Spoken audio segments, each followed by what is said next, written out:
अगर दीवाल गिर जात यहाँ बहनिया देखो बड़ा अदा यहाँ इनके अंदर हम तो हो जाए दीवार भाग रहा है परी बरसात में ए आहे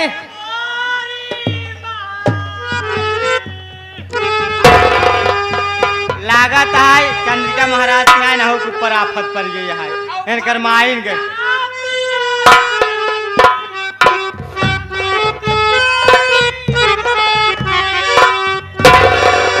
रत्ना रानी।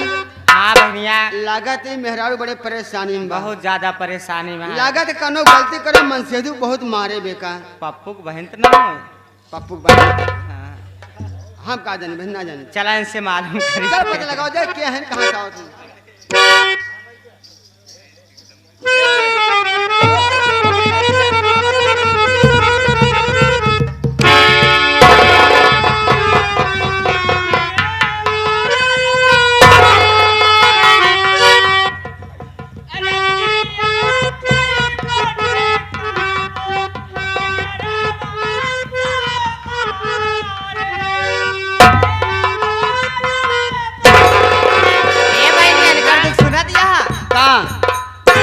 रतिया के मोटका बोंगारवा समारे समोरी बहनी रतिया की हाँ पता नहीं अरे कौनो काम कहे मनसेदू न सुने हो ही कौनो बात होए चला पहले इनका उठावा जाए तब चल उठाओ उठा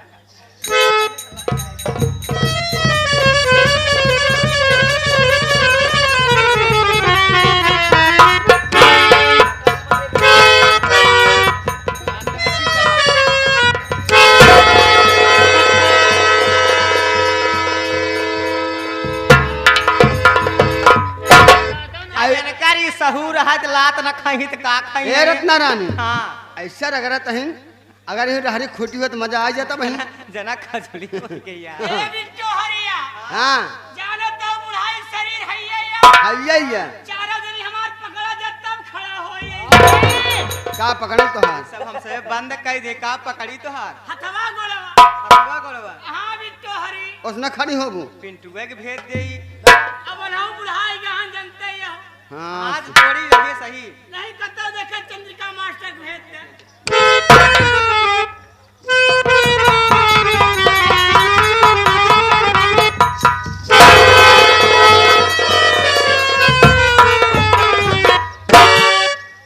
अरे बहनिया जब तोहार बुढ़ाई में हाल यहाई तो जवानी में तू कैसे रहू हो अब एक नहीं जानता हो का बिट्टू जवानी बिना खोदा नहीं आ रहा डाकत रहे बिना खोदा ही ना जब इनारा ही नहीं खोदा तो कैसे डाकत रहू सारी बात छोड़ा तू हाँ इतना बड़े घुघुट काढ़ ले यहाँ हर कुकुनी पकड़ ले यहाँ कहाँ से आवत है कहाँ तक चलबू अरे बिट्टू का नहीं पता का बिट्टू अरे बिट्टू हम जात बाटी सुभाष नगर चौराहा पे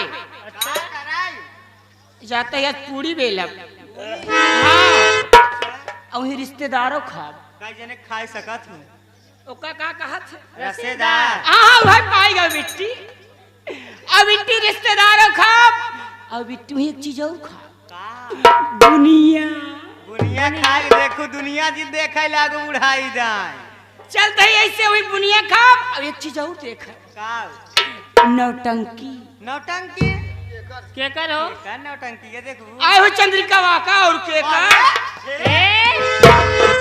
ऐसे बोला दिया जरा तोरे घरे पिछवारे सोना छाल लटका है आ तो पप्पू बात है जान लूं आए हो चंद्रिका वा है बाबू लथवा हाँ सही है तब उनका तो बोल सकत हो ये पैदा की है रहे हाँ, भाई बुढ़ाई है ने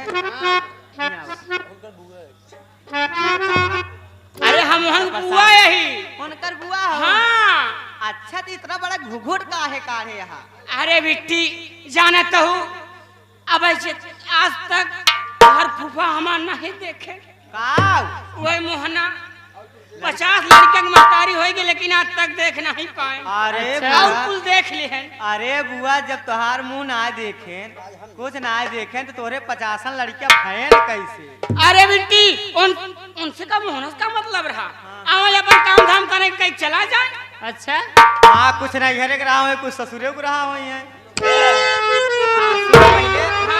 सारी बात छोड़ा अब तोहार हम मुंह देखब काहे समय ज्यादा नहीं हाँ, है नौटंकी देखे बिट्टू मोने देखा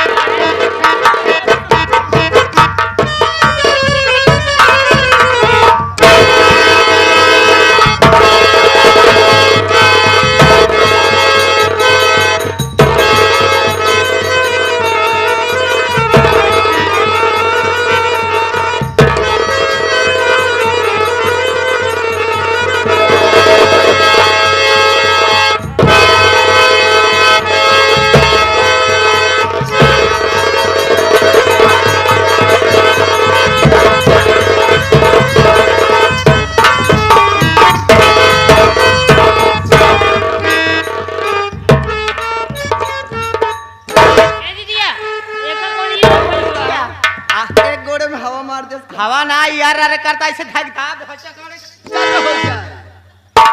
अरे अरे करता है ना दे दबाव दे चर हो जाए। चले हे रे ज्यादा ना खड़ा जिन कर चल उठ खड़ा हो अब ना खड़ा होई ना खड़ा हो खड़ा होई रे कैसे खड़ा होई पहले तो हम सेंटर में लगे लाइन पे हाँ लग गए तैयार हो जो हम कह जाए यार बाजू में यार तो हम तू कह अब वही हाथ लगाए तब खड़ा होई नहीं ना खड़ा होई काहे हमार सब हाथ करे रहे का हां थोड़ी थोड़ी बना अच्छा जोड़ी बनाते तो हैं कहीं खड़ा कर दे कटवार तक पहुंच अरे गए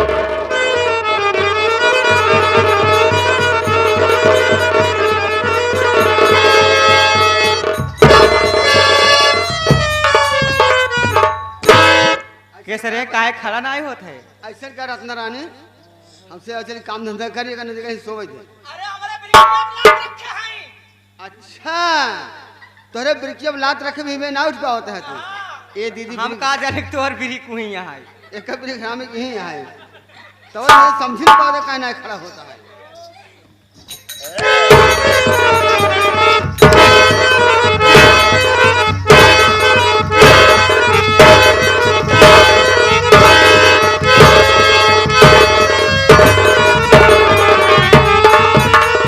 तेरे बाप के दाढ़ी में हजा गाड़ू चार के काने हचखत की जाता क्या रे तो हाँ सब यहाँ आधी पागल अबले बुआ बुआ बना रहा एक पहचान नहीं पावता कहीं क्या हम का नहीं का एक नहीं बे नहीं ई कटवार से आई है मुकेशवा पास ही आ चल यहाँ मुके से पास है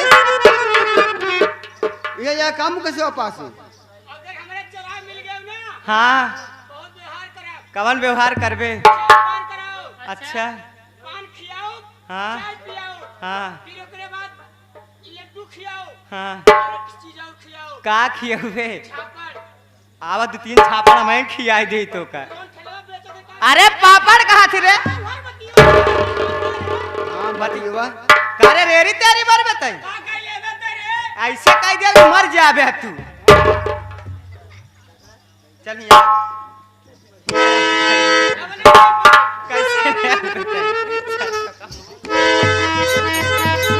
सारी बात छोड़ तई का करे चला आई है जब तोर माई मौसी हिया आई बतावत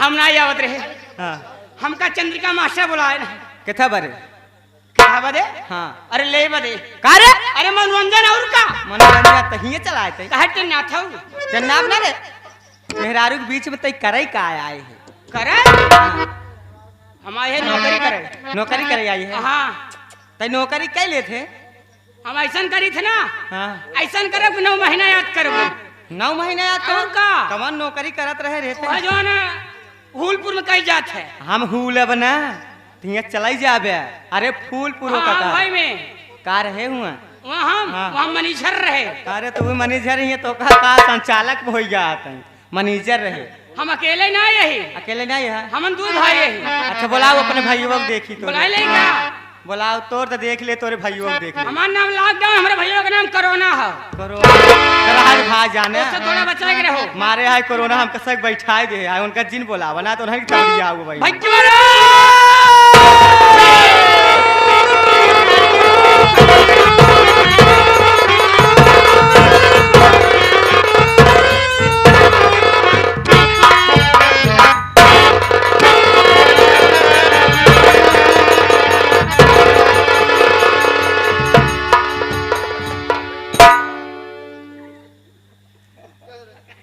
साले का बता भला बता वाले भाई तो हमारा था भैया देश का भैया का भया?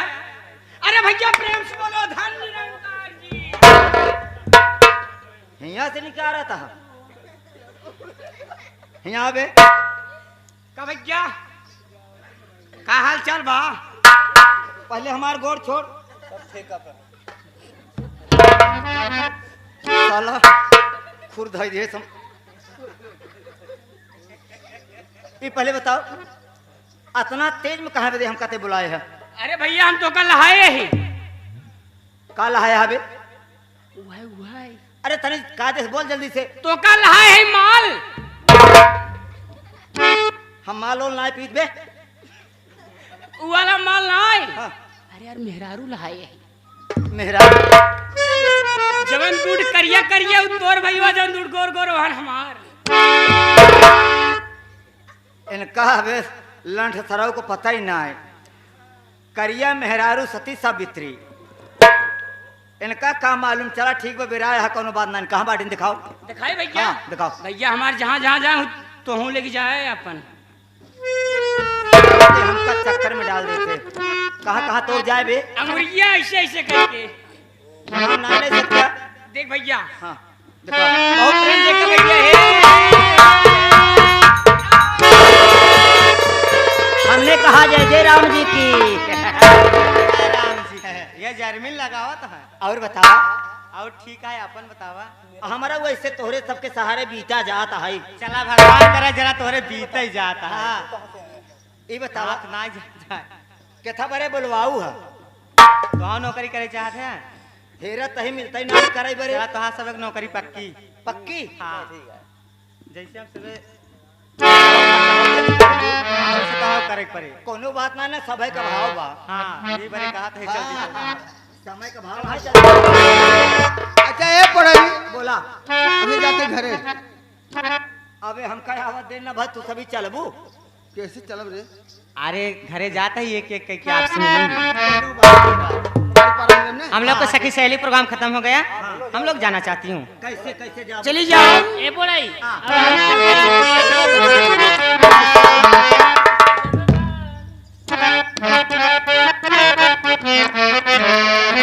ए बोलाई। अरे झारस जब बाल सयाजी झारस काल सयाजी गली से निकाल सयाजी उड़ावत रुमाल सयाजी बदल सारी हैया डोले ओ पातल सारी हैया डोले नदिया के बीच जैसे नैया डोले ओ सही मोर सैया डोले जैसे नैया डोले वो सही मोर सैया डोले। जगबाल सैया रामस कमाल सैया बगली से निकाल सैया रावत रुमाल सैया बात काली हैया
आशिक जी, ये हमारे कह रहे हैं इंदर भैया और ललित भैया, सोच मत जाए, जागत रहा, खिरात बैठ।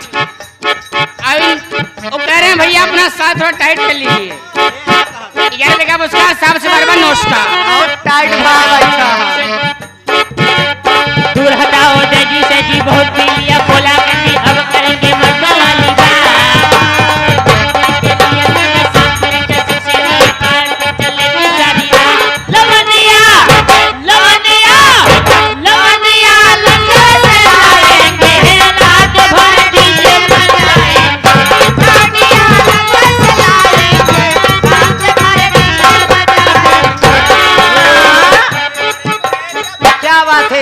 फिर वही हमारे भैया माननीय श्री पप्पू यादव बाभनपुर, जो कि इस पार्टी के दाहिना हाथ, बहुत बड़े सहयोगी, इनकी तरफ से 21 रुपए का पुरस्कार। भैया को बार बार प्रणाम, आशीर्वाद की कामना करता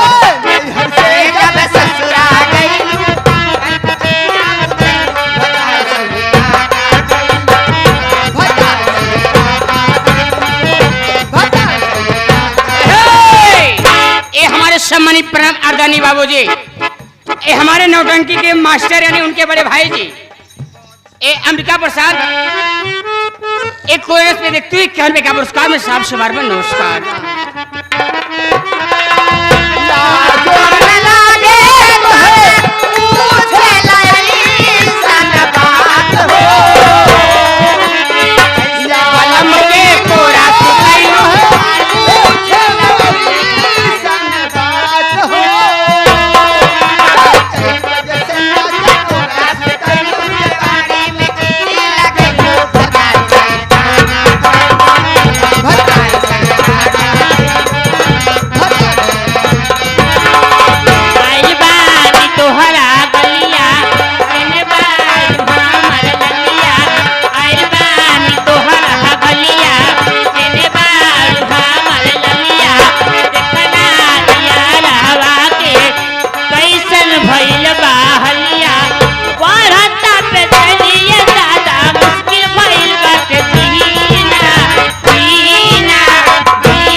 चंद्रिका प्रसाद के बड़े भाई अमरिका प्रसाद 91 का पुरस्कार में साहब से बार बार नमस्कार। आइल बानी तोहरा हगलिया, तेरे बार हमर लगिया, आइल बानी तोहरा हगलिया, तेरे बार देखना यारवा के कैसन भइल बा हलिया, देखना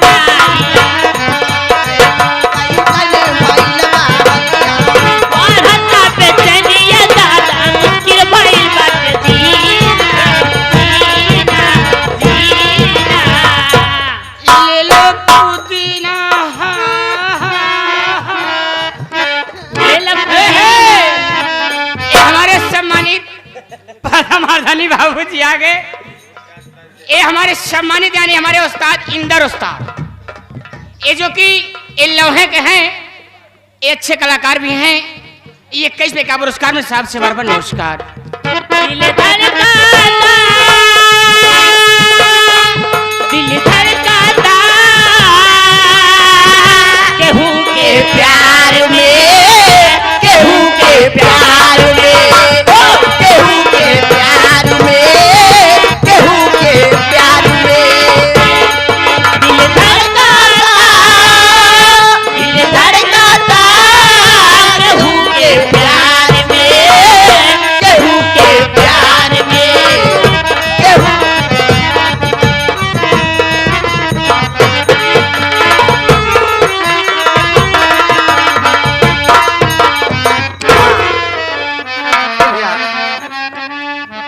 अब आप सब बीच में हमारे माननीय मास्टर लल्लन जी जो कि रामपुर हरगिर के चल करके आए हैं, आप सब बीच में चौबोल लेके आ रहे हैं। आप सब चौबोल का आनंद लिया, मैं उन चारों को ढूंढ कर आ रहा हूँ।